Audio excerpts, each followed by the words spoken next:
கிறிஸ்துவுக்குள் பிரியமானவர்களே, கர்த்தரும் இரட்சகருமாய் இயேசு கிறிஸ்துவின் ஈடின் நாமத்தினாலே உங்கள் யாவருக்கும் என் அன்பின் வாழ்த்துக்களை தெரிவித்துக் கொள்கிறேன். தேவனருளி அப்பம் பிரேயர் மினிஸ்ட்ரி சேனல் மூலியமாக உங்களோடு சந்திப்பதில் மிகுந்த மகிழ்ச்சி அடைகிறேன். தினம்தோறும் அதிகால வேளையிலே பரிசுத்த வேதாந்தத்திலிருந்து ஒரு பகுதி நாம் தியானித்து நம்முடைய குடும்ப பாதுகாப்பிற்காக நாம் ஜெபித்து வருகிறோம். அதிகால வேளையில் அபிஷேகங்களை பெற்றுக்கொள்ள புதிய நாளுக்காக இணைந்திருங்கள். லெந்து காலத்திலே உபவாச நாட்களிலே எத்தனையோ குடும்பத்திலே அதிகால வேளையிலே தினம்தோறும் அழைத்து பெற்றிருப்பீங்க. சில குடும்பத்திலே அதிகால வேளையில் ஆன்லைன் மூலியமா இணைந்திருக்கிறீங்க.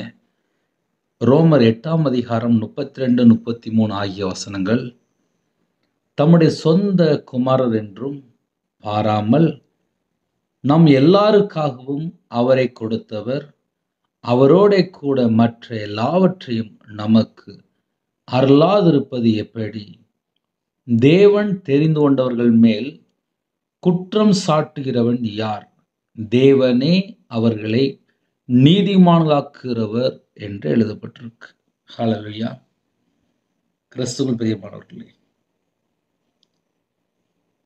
இன்னைக்கு உள்ள சிலுவை தியானம், தம்முடைய சொந்த குமாரர் என்றும் பாராமல் நம் எல்லாருக்காகவும் அவரை ஒப்பு கொடுத்தவர், அவரோட கூட மற்ற எல்லாவற்றையும் நமக்கு அருளாதிருப்பது எப்படி? தேவன் தெரிந்து கொண்டவர்கள் மேல் குற்றம் சாட்டுகிறவன் யார்? தேவனே அவர்களை நீதிமான்களாக்குகிறவர். தம்முடைய சொந்த குமாரனை நமக்காக தந்தார். நம்முடைய பாவம், நம்முடைய அக்கிரமம், நம்முடைய மீறுதல், நம்முடைய பலவீனம், நம்முடைய நோய், நம்முடைய துக்கம், கர்த்தரை விட்டு தள்ளி போய் என்னென்ன காரியம் இருக்கோ எல்லாவற்றையும் தாமே சுமந்தார்.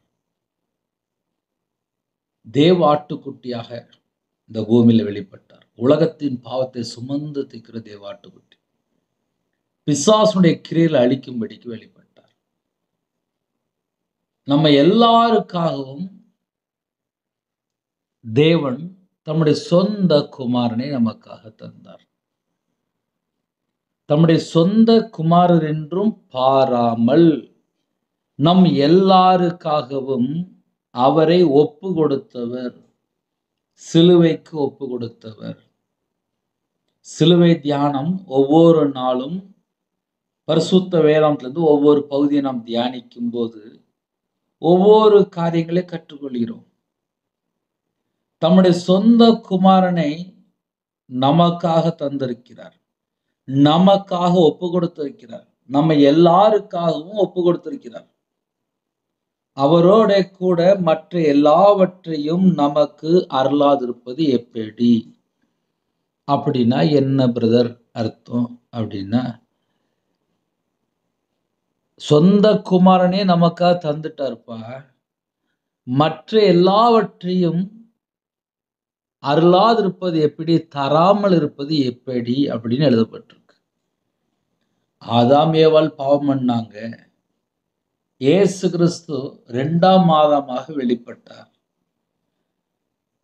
அவரை யாரெல்லாம் ஏற்றுக்கொள்கிறார்களோ அவர்கள் எல்லாரும் நீதிமானாக மாற்றப்படுகிறார்கள். விசுவாசத்தினால நீதிமான். நியாயப்பிரமாணத்தை நிறைவேற்றுகிறார், பிதாவின் சித்தத்தை செய்கிறார், நமக்காக ஜீவனை தந்திருக்கிறார், சர்வ லோகத்தின் கிருபாதார வழியாக வெளிப்பட்டவர். 2000 ஆண்டுகளுக்கு முன்பாக நமக்காக ஜீவ பலியாயிட்டாரு.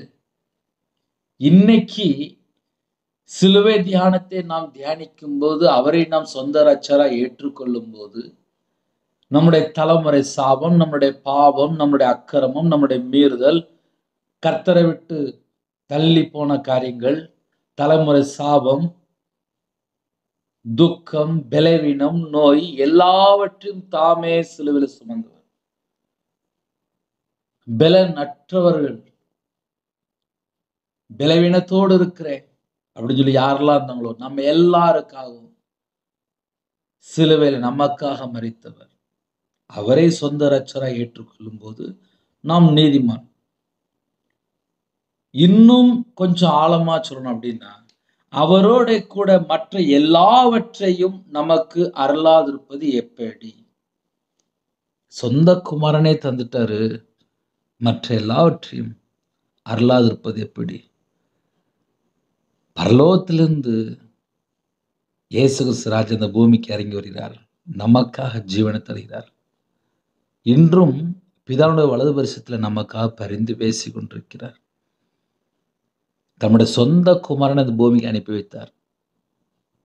அவரை யாரெல்லாம் ஏற்றுக்கொள்கிறார்களோ அவர்கள் எல்லாருக்கும் நித்திய ஜீவன் அளிப்பேன் என்பதே அவர் நமக்கு செய்த வாக்குத்தத்தம். குமாரனையும் பிதாவையும் அறிவதே நித்திய ஜீவன்.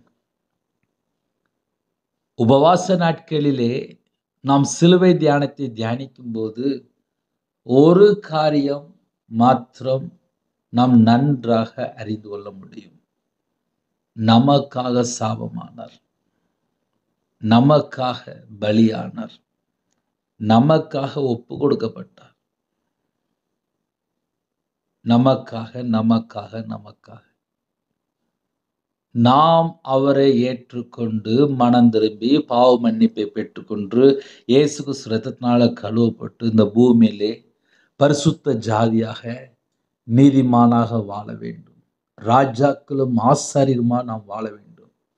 அதற்காக தம்முடைய சொந்த குமாரனை நமக்காக தந்திருக்கிறார். நாம் எல்லாரும் ஆசீர்வதிக்கப்பட்டவர்கள். சிலுவையில் சிந்தின இரத்தத்தினாலே சமாதானத்தை உண்டாக்கி என்று வேதம் சொல்கிறது. தம்முடைய ஜீவனை நமக்காக தந்து பகையை சிலுவையில கொன்று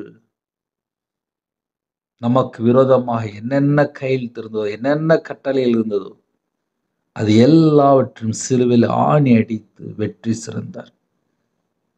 துரைத்தனங்கள், அதிகாரங்கள் எல்லாம் உரிந்து கொண்டு கர்த்தருடைய பிள்ளைகள் கர்த்தரை விட்டு தள்ளி போகக்கூடாது. உபவாச நாட்களிலே யாரெல்லாம் இணைந்திருக்கிறீங்களோ கர்த்தருடைய வார்த்தையில நாம் நிலைத்திருக்கிறோமா என்பது நம்மை நாம் சற்று ஆராய்ந்து பார்க்க வேண்டும். எத்தனையோ தேசத்துக்குள்ளே இணைந்திருக்கிறீங்க. அதிகால வேளையிலே நம்ம எப்படி நம்ம யோசித்து பார்க்கலாம். தேவன் தெரிந்து கொண்டவர்கள் மேல் குற்றம் சாட்டுகிறவன் யார்? பிசாசு தான் குற்றம் சாட்டுவான்னு சொல்லி போட்டிருக்கு. குற்றம் சாட்டுகிறவன் கீழே தள்ளப்பட்டு போனான். இயேசு கிறிஸ்து ராஜாவை யாரெல்லாம் சொந்த இரட்சகராய் ஏற்றுக்கொள்கிறோமோ நம்மை எல்லாரும் நீதிமான். தேவனே அவர்களை நீதிமான் ஆக்குகிறவர் என்று எழுதப்பட்டிருக்கு. அதனால நீதிமானுடைய ஜெபந்தான் கேட்கப்படும். யாரெல்லாம் இயேசு கிறிஸ்து ராஜாவை சொந்த இரட்சகராய் ஏற்றுக்கொள்கிறோமோ நம்ம தான் அவருடைய பிள்ளைகள். அவர் இரத்தத்தினால கழுவி சுத்திகரித்து நம்மளை நீதிமானா மாற்றுகிறார். அதிகால வேளையிலே இன்னைக்குள்ள சிலுவை தியானம் உங்க வீட்டில் ஒருவேளை நீங்க டைரியில் எழுதி வைக்கணும்னா, சொந்த குமாரன் என்று பாராமல் நம் எல்லாருக்காகவும் அவரை ஒப்பு கொடுத்தார். ஹல்லேலூயா. அதிகால வேளையிலே உபவாச நாட்களிலே யோபு 42 அதிகாரம் 10 யோபு தன் சிநேகிதருக்காக வேண்டுதல் செய்த போது கர்த்தர் அவன் சிறையிருப்பை மாற்றினார். யோபுக்கு முன்னிருந்த எல்லாவற்றை பார்க்கிலும் இரட்டத்தனையாய் கர்த்தர் அவனுக்கு தந்தறினார். கர்த்தர் சாத்தானை நோக்கி, என் தாசனாய யோபுவின் மேல் கவனம் வைத்தாயோ அப்படின்னு என்கிறார்.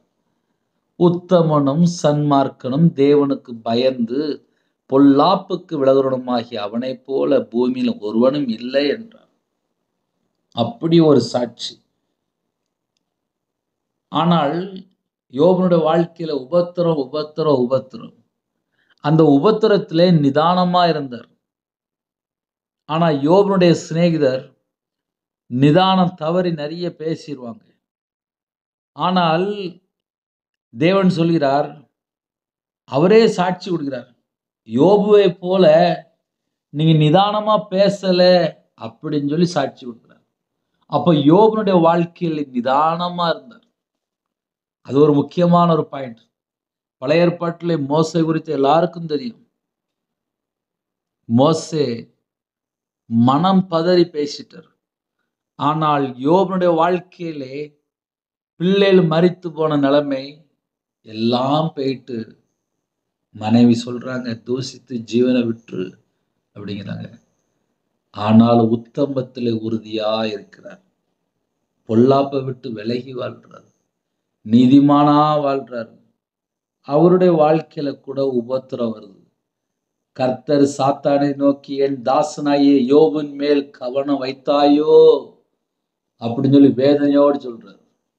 அப்படின்னா என்ன அர்த்தம் அப்படின்னா, யோபு அழகா வேலி அடைத்து பத்திரமா வைத்திருந்தார். இப்ப நம்ம வாழ்ற காலம் கடைசி காலம். இந்த கடைசி காலத்துல கூட கர்த்தர் தம்முடைய பிள்ளைகளை வேலி அடைத்து பத்திரமா வைத்திருப்பார். ஆனால் சத்துரு எப்படியோ உள்ள வந்துட்டான். அதுக்கப்புறம் பார்த்தா அந்த பிள்ளைகளோட வாழ்க்கையில பல பாடுகள் வழியா கடந்து போயிட்டு இருப்பாங்க. ஆனால் யோபனுடைய வாழ்க்கையிலே சிநேகிதருக்காக ஜெபிக்கும் போது இரட்டைத்தனையாக 2 மடங்கு ஆசீர்வாதம்.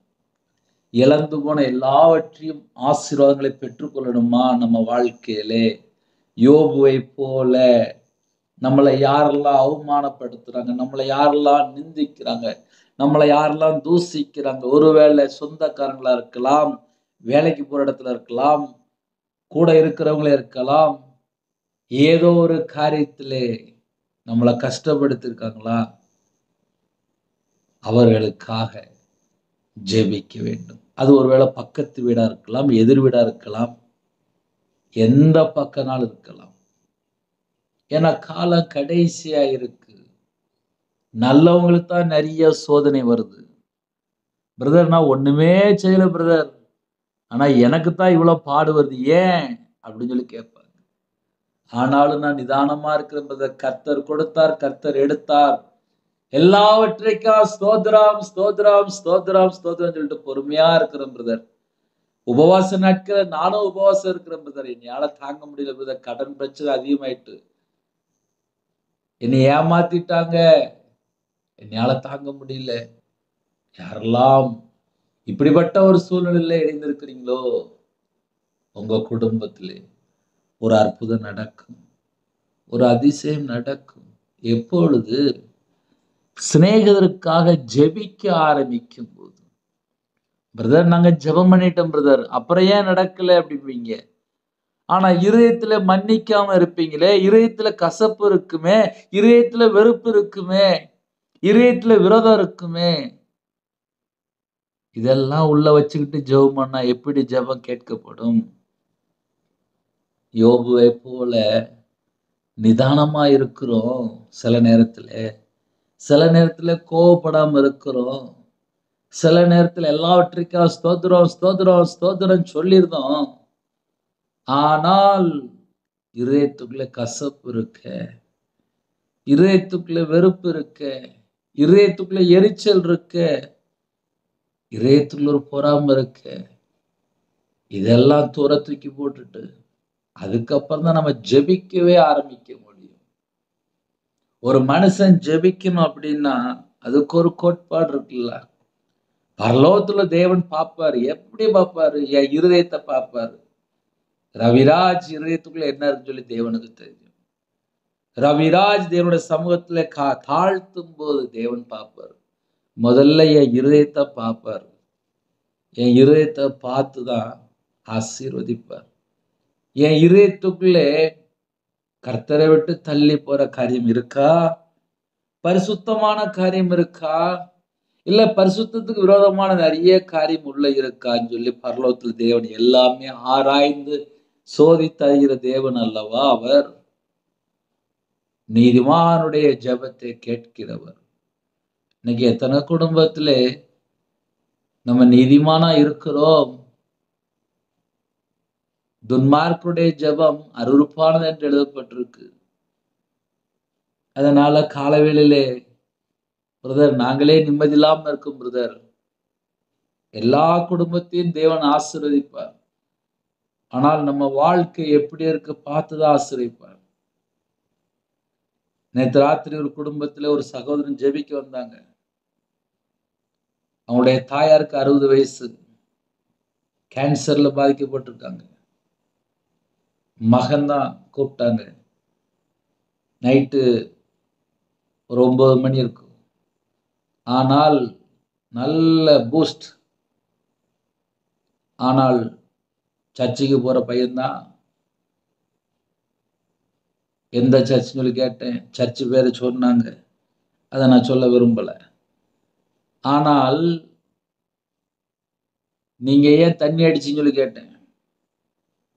எனக்கு நிம்மதியே இல்லை அப்படின்னாங்க. ஏன் அப்படின்னு சொல்லி கேட்டேன். நானும் என் மனைவியும் பிரிஞ்சு இருக்கிறோம் அப்படின்னாங்க. 5-6 மாசமா நான் வேலைக்கு போகல அப்படின்னாங்க. குடும்பத்துக்குள்ள என்ன பிரச்சனை சொல்லி பார்க்கும்போது கணவன் மனைவி பிரிவினை. காரணம் என்ன? தண்ணி அடிச்சுட்டு வீட்டுக்கு வர்றது, மனைவிட்ட வந்து கெட்ட வார்த்தை பேசுறது, அடிக்கிறது. ஆனா சர்ச்சில் தான் கல்யாணம் முடியுது. பிறந்ததுலேருந்து சர்ச்சுக்கு போற பையன்தான். அம்மாவுக்கு கேன்சர்னு சொல்லி தொலைபேசி மூலியமா கூப்பிட்டாங்க. ஆனால் கூப்பிட்ட அந்த பையனுடைய நிலைமை பரிதாபமா இருந்துச்சு. ஏன்னா ஃபுல் பூஸ்ட். அப்படியே வாயெல்லாம் உலருது. ஒரு பக்கம் பார்த்தா எங்க அம்மாவுக்கு இப்படி இருக்கு அப்படிங்கிறாங்க. இன்னொரு பக்கம் நீங்க ஏன் இப்படி இருக்குன்னு சொல்லி கேட்டேன். என் மனைவி அவங்க அம்மா அப்பா வீட்டுல இருக்கிறாங்க. அதனால எனக்கு மனசு கேட்க மாட்டுது. எனக்கு ஏன் இவ்வளவு பிரச்சனை அப்படிங்கிறாங்க. ஒரு மனுஷனுடைய வாழ்க்கையில பாடுகள் வரும்போது சகித்து கொள்கிறோமா? யோபனுடைய வாழ்க்கையிலே எல்லாவற்றையும் சகித்து கொண்டார். ஆனால் சிநேகிதற்காக ஜெபிக்கிறார். ஒரு வீட்டுல ஒரு சின்ன பிரச்சனை அப்படின்னு உடனே ஒயின் ஷாப் போயிருந்தாங்க ஆண்கள். பெண்கள் என்ன பண்றாங்க? அம்மா அப்பா வீட்டுக்கு போயிருந்தாங்க. முடியல அப்படின்ட்டு போயிருந்தாங்க. கடைசி காலத்துல ஏகப்பட்ட வீட்டுல டைவர்ஸ், ஏகப்பட்ட இடத்துல விபச்சாரம், ஏகப்பட்ட இடத்துல மதுபான அடிமை, சில இடத்துல ட்ரக் அடிமை. அதுல ஊசி போடுறேங்க, வாலிப பிள்ளைகள் வாலிப பையங்க யாரெல்லாமோ எங்கெல்லாமோ சிக்கி கொள்றாங்க. சில குடும்பத்துல கர்த்தரை விட்டு தள்ளி போயிட்டாங்க. சர்ச்சுக்கு வர மாட்டேங்கிறாங்க. கையில பைபிள் எடுத்து வாசிக்க மாட்டேங்கிறாங்க. தேவனை தேட மாட்டேங்கிறாங்க. இதயத்துல ஃபுல்லா கவலை இருக்கு, வேதனை இருக்கு, கஷ்டம் இருக்கு, பிரச்சனை இருக்கு, போராட்டம் சொல்லி புலம்புறாங்க. ஆனால் தேவனுடைய சமூகத்துல காத்திருக்கல.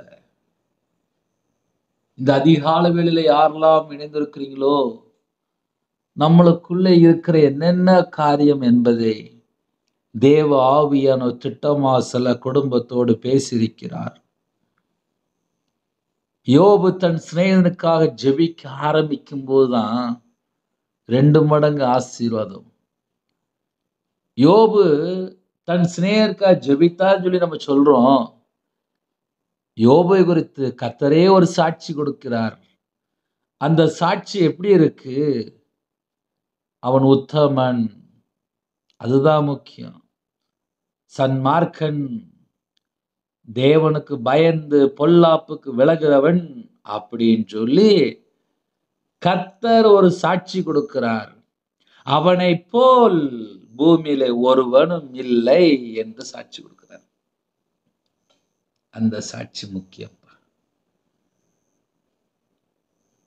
நம்ம வாழ்க்கை கர்த்தர் பார்த்துட்டு இருப்பாரு. உலகத்துல கெட்டு போற காரியம் தான் ஏகப்பட்ட காரியம் இருக்கு. காலையில் தூங்கி எழுந்திரிச்சோன்னே பணம் சம்பாதிக்கிறதுக்கு பொய் பேச ஆரம்பிச்சிருந்தாங்க. அப்ப ஆரம்பிக்கிற பொய் தான்ப்பா. நைட்டு வீட்டுக்கு வந்து சேர வரையும் ஒரே பொய் தான். அப்புறம் என் குடும்பத்துல எனக்கு என்ன பிரச்சனை சொல்லி உட்காந்து புலம்புறது. அதனால கிறிஸ்டியன், வேதக்காரங்க, சர்ச்சுக்கு போற பிள்ளைகளு, ஞானஸ்தானம் எடுத்த பிள்ளைகளு, ஆவிக்குரிய பிள்ளைகளு, தரிசனம் பார்க்கிற பிள்ளைகளு, அந்நிய பாஷை பேசுற பிள்ளைகளு, தேசத்துக்காக ஜெபிக்கக்கூடிய பிள்ளைகளு, ஆலயத்திலேயே மன்றாடி மன்றாடி ஜெபிக்கக்கூடிய பிள்ளைகளு, காலை வேளையில யாரெல்லாம் இணைந்திருக்கிறீங்களோ, தேவன் இதயத்தை தான்ப்பா பார்ப்பாரு. நான் வாசித்த பைபிள்ல அப்படிதான் எழுதப்பட்டிருக்கு. ஒரு குடும்பத்தை ஆசீர்வதிக்கணும் அப்படின்னா மனுஷன்தான் முகத்தை பார்ப்பான். 30 நாள் வேலை பார்த்தா சம்பளம் கொடுக்கும்போது முகத்தை பார்த்து கொடுப்பாங்க. இப்போ லேட்டஸ்டா சொல்லணும் அப்படின்னா இப்போ நேரா அக்கௌண்ட்ல வந்துருது, பேங்க்ல வந்துருது. இப்போ யாரும் முகத்தை பார்க்க விரும்பல, நேரா பேங்க் அக்கௌண்ட்ல வந்துடும். ஆனா தேவன் ஒரு குடும்பத்தை ஆசீர்வதிக்கணும் அப்படின்னா என் இருதயத்தை பார்த்து மட்டும்தான் ஆசீர்வதிப்பார். என் இருதயத்துக்குள்ள ஒரு கசப்போ வெறுப்போ பகையோ இருந்தால் எப்படி ஆசீர்வதிப்பார்? அதனால கால வேளையில ஒருவேளை புதுசா யாராவது இணைந்திருந்தால் ஆவிக்குரிய வாழ்க்கை எப்படி இருக்கு? எல்லாரும் சந்தோஷமா இருக்கிறீங்களா? உங்க குடும்பத்துக்குள்ளே தேவ திட்டம் நிறைவேறுதா? கர்த்தர் உங்க குடும்பத்தை ஆசீர்வதிக்கிறாரா? உபவாச நாட்களிலே கர்த்தருக்கு பிரியமானபடிதான் நம்ம வாழ்றோமா? இதெல்லாம் நம்ம இப்படி யோசித்து பார்க்கும்போது நம்ம வாழ்க்கையில் எங்கெல்லாம் மிஸ்டேக் இருக்கு என்பதை அறிந்து கொள்ள முடியும். ஒருவேளை பிரதர் நீங்க சொன்னதெல்லாம் உண்மைதான் பிரதர், நாங்கெல்லாம் உண்மையா இல்லை பிரதர், நாங்கெல்லாம் கர்த்தரை விட்டு தள்ளி போயிட்டோம் பிரதர். தெரியுது பிரதர், நீங்க பேசும்போது எங்களுக்கு தெரியுது எங்க வாழ்க்கையில் ஏகப்பட்ட மிஸ்டேக் இருக்குன்னு சொல்லி தெரியுது. உபவாச நாட்கள்ல நாங்க இருக்கிறோம், அதனால கடன் நிமித்தமா சில நேரத்தில் நாங்க போய் பேசிடுதோமே, கணவன் மனைவிக்குள்ள உண்மை இல்லையே, பிள்ளைகளோட வாழ்க்கையில உண்மை இல்லையே, குடும்பத்துக்குள்ள சமாதானம் இல்லாம இருக்கு. நான் உபவாச நாட்கள்ல என்னோட சமூகத்துல கண்ணீரோடு ஜெபிக்கிறேன், ஆனாலும் எனக்கு நிம்மதி இல்லையே அப்படின்னு சொல்லி ஒருவேளை யாராவது புலம்பிக் கொண்டிருந்தால் கர்த்தரும் குடும்பத்தை ஆசீர்வதிப்பார். நம்ம ஒரே ஒரு காரியம் மட்டும் செய்வோம், எனக்கு கர்த்தர் போதும். சுவாசம் உள்ள மனுஷனை நம்புவதை விட்டு விடுங்கள் என்று வேதம் சொல்கிறது. மனுஷனை நம்பும் போதுதான் ஆபத்து, சாபம், நஷ்டம், தோல்வி, கஷ்டம், கண்ணீர் நிறைய வரும். ஒரு பெரிய பட்டியலே வரும் மனுஷனை நம்பும்போது. கர்த்தரை நம்புவோம். உங்க குடும்பத்தை கர்த்தராய் இயேசு கிறிஸ்து ஆசீர்வதிப்பார். அவருடைய கரத்திலே அர்ப்பணித்து தாழ்த்தி புதிய நாளை தொடங்குவோம். கண்களை மூடி நாம் ஜெபம் செய்வோம். அன்பின் கர்த்தாவையும் என் நன்றியோடு துதிக்கிறோம், ஸ்தோதரிக்கிறோம். கர்த்தருடைய கரம் பிள்ளைகளை தொடரணும்பா. யோபனுடைய வாழ்க்கையிலே உத்தமன், சன்மார்க்கன், தேவனுக்கு பயந்து பொல்லாப்புக்கு விலகணுமாகிய அவனை போல பூமியில ஒருவனும் இல்லை என்று யோபை குறித்து சாட்சி கொடுத்தீங்கப்பா. அதே போல சில குடும்பத்தில் அதே போல ஒரு வாழ்க்கை இருக்கு. ஆனாலும் யோபை போல என்னோட வாழ்க்கை கண்ணீரா இருக்கு, என் கண்ணீர் மாறுமா? என் இதயத்துக்குள்ளே நான் இவ்வளோ காரியத்தை குறித்து வேதனைப்படுகிறேனே, இந்த வேதனை மாறுமா என்று நினைக்கிற சகோதரனே, சகோதரியே, இந்த நாளிலும் யோபனுடைய வாழ்க்கையில சிறையிருப்பு மாறினது போல உங்களுடைய வாழ்க்கையிலே சிறையிருப்பு மாறும். ஆனால் நாம் செய்ய வேண்டிய ஒரே காரியம் என்ன? சிநேகிதனுக்காக ஜெபிக்க நம்முடைய தேவன் அழைக்கிறார். உங்களை யாரெல்லாம் கஷ்டப்படுத்தினாங்களோ, உபத்திரப்படுத்தினாங்களோ, வேதனைப்படுத்தினாங்களோ அந்த குடும்பத்தை நாம் ஆசீர்வதிப்போம். யோபனுடைய வாழ்க்கையிலே முன்னிலைமை பார்க்கிலும் அவனுடைய பின்னிலைமையை ஆசீர்வதித்தார் என்று எழுதப்பட்டிருக்கு. இன்று நம்ம வாழ்க்கை ஆசீர்வதிக்கப்பட வேண்டும் என்றால் கர்த்தருடைய கரத்தில் அர்ப்பணிப்போம். இணைந்திருக்கிற எல்லா குடும்பமும் தேவனுடைய பாதத்திலே சாஷ்டாங்கமா பணிந்து கொள்ளுங்கள். கர்த்தர் மட்டும்தான் உங்க குடும்பத்தை விடுதலை செய்ய முடியும். கர்த்தர் மட்டும்தான் குடும்பத்தை ஆசீர்வதிக்க முடியும். யாரெல்லாம் புதுசா இணைந்திருக்கிறீங்களோ உங்க குடும்பத்தை கர்த்தர் ஆசீர்வதிக்க விரும்புகிறார். அவருடைய கரத்திலே நம்மை நாம் தாழ்த்துவோம். எத்தனையோ தேசத்துக்குள்ளே இணைந்திருக்கிறீங்க, உங்க இதயத்துக்குள்ளே என்னெல்லாம் பாரம் இருக்கு எல்லாம் தேவனுக்கு தெரியும். தேவனுடைய கரத்துல அர்ப்பணித்து நம்மை நாம் தாழ்த்தும் போது நம்ம குடும்பம் கண்டிப்பாக ஆசீர்வதிக்கப்படும். ஒருவேளை நான் ரொம்ப கஷ்டப்படுறேன் பிரதர், எனக்கு கர்த்தர் உதவி செய்வாரா அப்படின்னா, இந்த நாளிலே கர்த்தர் உதவி செய்வார். லிஷலஹந்தோட்டோ நமபப கவுதுபெக்கேதுனா லமலஹரதுனு ஷந்தோட்டோ நமபப கவுதுபெக்கேதுனா. என் தேவன் மனம் இறங்கணும்ப்பா. லிபலஹுரபல ஹாஷதன மலஹந்தட நமலஹரது ஷஹது நமலஹர பிலஹாசிதினி மரஹரு தினி மரஹரதுனி ஷந்தோட்டோ லபலஹரது லிபா கவுதுனி கந்தோட்டோ நம ஷலபலஹோரபல கவுதுபெக்கேதுனா. யாரெல்லாம் இணைந்திருக்கிறாங்களோ என் தேவன் மனம் இறங்கப்பா. உங்க பிள்ளைகளை ஆசீர்வதிங்கப்பா. எல்லா குடும்பத்தையும் ஆசீர்வதிங்கப்பா, ஆசீர்வதிங்கப்பா. சில குடும்பத்துக்குள்ளே இதயத்துக்குள்ள பாரம் தான்ப்பா இருக்கு. அந்த பாரத்தை நீக்குங்கப்பா, அந்த பாரத்தை நீக்குங்கப்பா, அந்த பாரத்தை நீக்குங்கப்பா. லிது நீ மல்ல ஹந்தோட்டோ நமர சந்தட நம கபுது பெக்கேதுனா லீபா லாபா லாபா லபா ரபு ஷபலபல ஹோரபா கபு ஷகிதுனி கந்தோட்டோ ரபல லீகா லாகா ரத டனமா கபுது பெக்கேதுனி மரஹந்தோட்டோ ரபல லபா லபா ரபு ஷபலபலபல ஹோரபா கபுது பெக்கேதுனா. தகப்பனே தாழ்த்திரோம்பா, தாழ்த்திரோம்பா, எங்களை வெறுமையாக்குறோம்பா. நீங்க போதும்பா, நீங்க எங்களுக்கு போதும்பா. ஜெபிக்கிற ஒவ்வொரு குடும்பத்துக்கு கர்த்தர் ஆசீர்வதிங்கப்பா. அவங்கள அப்பத்தின் தண்ணியில் ஆசீர்வதிங்கப்பா, கையின் கீழில் ஆசீர்வதிங்கப்பா, குடும்பத்தை ஆசீர்வதிங்கப்பா, உபவாச நாட்கள் ஆசீர்வதிங்கப்பா. பிறந்த நாள் கொண்டாடுறாங்க, திருமணம் கொண்டாடுறாங்க, கர்த்தர் ஆசீர்வதிங்கப்பா. கற்பத்தினியா ஜெபிக்கிறோம், கர்த்தர் ஆசீர்வதிங்கப்பா. பிறந்த நாள் விசேஷமா அவங்களோட மன விருப்பத்தை நிறைவேற்றி ஆசீர்வதிப்பா. மாசமா இருக்காங்க, தாய்மொழியும் ஆசீர்வதிப்பா. டெலிவரி பண்றாங்க, பரம வைத்தியர் கூட இருங்கப்பா. யாரெல்லாம் அர்ப்பணிக்கிறாங்களோ கர்த்தர் மனம் இறங்க, கர்த்தர் மனம் இறங்க, கர்த்தர் மனம் இறங்க. திருமணம் முடிந்ததுக்கு அப்புறம் நிறைய குடும்பத்திலே குழப்பங்கள், சந்தேகம், விக்கிர வழிபாடு, மாந்திரிகம், பில்லி சுனிம் ஏவல்ல கட்டப்பட்ட நிலைமை, விபச்சார அடிமை, கர்த்தரை விட்டு தள்ளி போற எத்தனையோ பாவ அடிமை, மதுபான அடிமை, கஞ்சா பழக்கம், எந்த குடும்பத்துக்குள்ள எந்த பாவ அடிமையில இருக்கிறாங்களோ அந்த குடும்பத்தை கர்த்தர் தொடணும்பா, அந்த குடும்பத்தை கர்த்தர் தொடணும்பா, கர்த்தர் தொடணும்பா, கர்த்தர் தொடுங்கப்பா, கர்த்தர் தொடுங்க, கர்த்தர் தொடுங்க. ஒவ்வொரு குடும்பத்தையும் கர்த்தர் தொடுங்க. எல்லா குடும்பத்தையும் ஆசீர்வதிச்சிருங்கப்பா. எத்தனையோ தேசத்துக்குள்ளே இதயத்துல பாரத்தோடு இணைந்திருக்கிற குடும்பங்கள் உண்டு.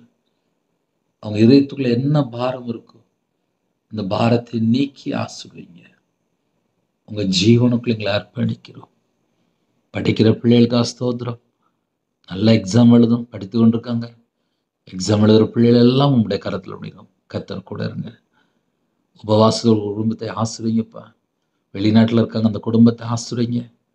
காலவேளையில் அபிஷேகத்தை பெற்றுக்கொள்ளும் கர்த்தர் கிருபை செய்யுங்க. உங்களுடைய கிருபையால் நிரப்புங்க. ஜெப அபிஷேகம் தாங்க, தியானிக்கிற அபிஷேகம் தாங்க. ஒவ்வொரு குடும்பத்தையுமே கர்த்தர் ஆசீர்வதிக்கணும்ப்பா. இந்த வருஷத்திலே எந்த குடும்பத்திலே உபவாசத்தோடு இணைந்திருக்காங்களோ அந்த குடும்பம் கர்த்தராகிய இயேசு நாமத்தினாலே ஆசீர்வதிக்கப்படட்டும்பா. கர்த்தர் மனப்பூர்வமா ஆசீர்வதிங்கப்பா. பலவீனத்தோடு படுத்த படுக்கையில எந்த குடும்பத்தில் இருக்காங்களோ உங்களுடைய தழும்புள்ள கரத்தினால தொட்டு சுகமாக்கித்தாங்க. டிரைவிங் லைன்ல போறாங்க, கால வேளையில யாரெல்லாம் வீட்டை விட்டு வெளியில போறாங்களோ எல்லா குடும்பத்தையும் கர்த்தர் பரிபூர்ணமா ஆசீர்வதிங்க. சிறுபிள்ளை முதல் கொண்டு முதியோர் எல்லாரையும் கர்த்தர் பொறுப்பெடுத்துங்க. கடனில் கஷ்டப்படுங்க, கடன் பிரச்சனைக்கு ஒரு முடிவு கொண்டு வந்துருங்க. வீடு கட்டுறாங்க, தடையெல்லாம் நீக்கி போட்டுருங்க. பிள்ளைகளோட வாழ்க்கையிலே நிறைய காரியத்தை தடுமாற்றம் எல்லாவற்றையும் மாற்றி போட்டுருங்க. பிள்ளைகளுக்கு வயசு அதிகமாயிட்டு போது, ஏற்ற துணையை தாங்க. அதிகால வேளையிலே டீச்சர் ஜெபிக்கிறாங்க, டாக்டர் ஜெபிக்கிறாங்க, நர்ஸ் ஜெபிக்கிறாங்க, கவர்மெண்ட் ஸ்டாஃப் ஜெபிக்கிறாங்க. எல்லாரையும் உங்களுடைய கரத்தில் பண்ணிடும். எல்லா பிஸ்னஸ் பண்ற எல்லாரையும் உங்களுடைய கரத்தில் பண்ணிடும். கர்த்தர் கூட இருந்து ஆசீர்வதிங்க. உங்க நாம மகிழ்வடட்டும். தேவனர்கள் அப்ப மினிஷன் ஆசீர்வதித்தாங்க. கர்த்தர் பொறுப்படுத்தும் சிறு பிள்ளை முதல் கொண்டு முதியோர் எல்லாரையும் உங்களுடைய கரத்தில் அர்ப்பணிக்கிறோம். உங்களுடைய இரத்த கொட்டைகளை வேலடைத்து மூடி மறைத்து பாதுத்துங்க. பிதா குமாரன் பரிசுத்த நாமத்தினாலே முத்திரை போடுங்க. எல்லா குடும்பமும் இயேசு கிறிஸ்து நாமத்தினாலே ஆசீர்வதிக்கப்படட்டும். துதி கன மகிமை எல்லாம் ஒவ்வொருக்கே செலுத்திடும். இயேசு கிறிஸ்து பிதாவே ஆமென். தேவனுக்கே மகிமுண்டதாக. கர்த்தர் தாமே உங்களை உங்கள் குடும்பத்திலும் சகல காரியத்திலும் சம்பூர்ணமாக திருப்தியாக கர்த்தர் கொடுத்து பரிபூர்ணமாக ஆசீர்வதிப்பாராக. ஆமென். கர்த்தராகிய இயேசு கிறிஸ்து கிருபையும் பிதாவாகிய அன்பும் பரிசுத்தமுடைய ஐக்கியமும் இப்பொழுதும் எப்பொழுதும் சதா காலங்களிலும் நம் அனைவரோடு கொடுப்பதாக. ஆமென். கிறிஸ்துவில் பிரியமானவர்களே, தினமும் ஒரு நிமிடமாவது எனக்கு ஜெபித்துக் கொள்ளுங்கள். கர்த்தர் குடும்பத்தை ஆசீர்வதிப்பார். யூடியூப் சேனலுக்கு ஜெபித்துக் கொள்ளுங்கள். உபவாச நாட்களிலே தேவையில்லாமல் டயத்தை வேஸ்ட் பண்ண வேண்டாம். கர்த்தர் குடும்பத்தை ஆசீர்வதிப்பார். God bless you.